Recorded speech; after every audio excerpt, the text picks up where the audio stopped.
Imam Ali, on the creation of the universe. He initiated creation most initially and commenced it originally, without undergoing reflection, without making use of any experiment, without innovating any movement, and without experiencing any aspiration of mind.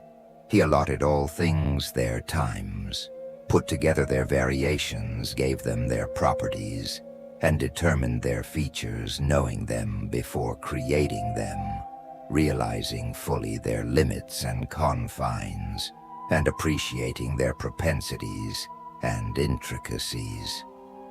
When Almighty created the openings of atmosphere, expanse of firmament, and strata of winds, he flowed into it, water whose waves were stormy, and whose surges leapt one over the other. He loaded it on dashing wind and breaking typhoons, ordered them to shed it back as rain, gave the wind control over the vigor of the rain, and acquainted it with its limitations. The wind blew under it, while water flowed furiously over it.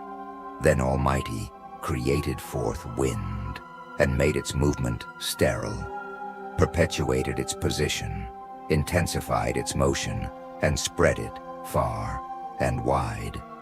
Then he ordered the wind to raise up deep waters, and to intensify the waves of the oceans. So the wind churned it, like the churning of curd, and pushed it fiercely into the firmament, throwing its front position on the rear, and the stationary on the flowing, till its level was raised, and the surface was full of foam.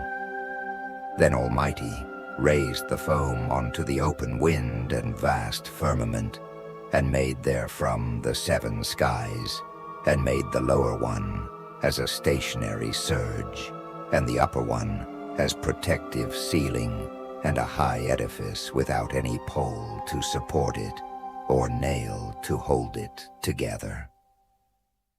Then he decorated them with stars and the light of meteors, and hung in it the shining sun and effulgent moon under the revolving sky, moving ceiling and rotating firmament.